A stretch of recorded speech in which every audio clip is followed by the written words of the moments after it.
ഡൽഹിയിൽ നിന്ന് ജിഷ്ണു കൃഷ്ണൻ വിശദാംശങ്ങളുമായി ചേരുന്നു. ജിഷ്ണു, ഏറ്റവും പ്രധാനപ്പെട്ട കാര്യം ഈ റിപ്പോർട്ടിൽ ജിഷ്ണു സൂചിപ്പിച്ചതുപോലെ തന്നെ 14 സംസ്ഥാനങ്ങളിൽ നടത്തിയ പരിശോധനയിലാണ് ഇത്രയധികം പേർ പിടിയിലായത്. അതിൽ 2 പേർ മലയാളികളാണ് എന്നുള്ളതാണ് എടുത്തു പറയേണ്ട ഒരു കാര്യം. ഈ വാർത്തയിൽ, ഈ റിപ്പോർട്ടിൽ പറഞ്ഞതിനപ്പുറത്തേക്ക് ഡൽഹിയിൽ നിന്ന് ജിഷ്ണുവിന് കിട്ടുന്ന മറ്റു പ്രധാന വിവരങ്ങൾ എന്തൊക്കെയാണ്?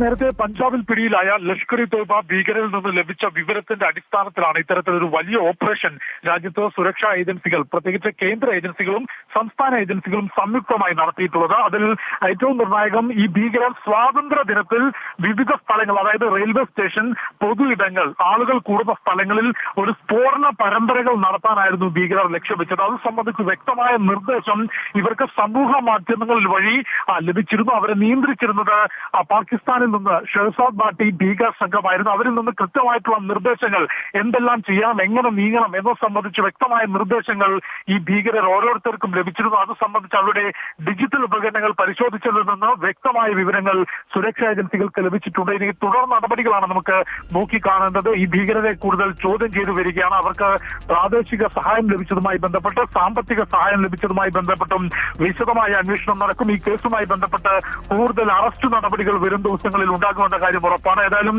രാജ്യം സ്വാതന്ത്ര്യ ആഘോഷ ദിനവിൽ നിറവിൽ നിൽക്കുമ്പോൾ, അല്ലെങ്കിൽ ആ ആഘോഷത്തിന്റെ ജനങ്ങൾ ആഘോഷത്തിലിരിക്കുമ്പോൾ രാജ്യത്തിനകത്തൊരു സ്ഫോടന പരമ്പരകൾ നടത്തി രാജ്യത്തെ തകർക്കാനുള്ള ഒരു നീക്കമായിരുന്നു പാകിസ്ഥാൻ ഭീകര സംഘടനകളും പാക് ചാരസംഘടനയായിട്ടുള്ള ISIയും ചേർന്നുകൊണ്ട് നടത്തിയത്. അതിന് രാജ്യത്തിനകത്തുനിന്നും പുറത്തുനിന്നും റിക്രൂട്ട് ചെയ്ത യുവാക്കളെ ഉപയോഗപ്പെടുത്തി. അതിൽ ഏറ്റവും പ്രധാനപ്പെട്ട കാര്യം എന്നുള്ളത്, നേരത്തെ KK ചൂണ്ടിക്കാട്ടിയതുപോലെ കേരളത്തിൽ നിന്നുള്ള 2 പേരെ കൂടി ഈ കേസുമായി ബന്ധപ്പെട്ട അറസ്റ്റ് ചെയ്തിട്ടുണ്ട്. NIAയും CBIയും ഉൾപ്പെടെയുള്ള കേന്ദ്ര ഏജൻസികളും വിവിധ സംസ്ഥാനങ്ങളിലെ ഭീകര വിരുദ്ധ ഏജൻസികളും ചേർന്നുകൊണ്ടാണ് ഈ ഒരു ഓപ്പറേഷൻ നടത്തിയത്. ഏതായാലും പിടിയിലായ ഭീകരരെ കൂടുതൽ ചോദ്യം ചെയ്തു വരികയാണ്. ഇതുമായി ബന്ധപ്പെട്ട കൂടുതൽ വിവരങ്ങൾ വരും ദിവസങ്ങളിൽ പുറത്തുവരും എന്നാണ് പ്രതീക്ഷിക്കുന്നത്.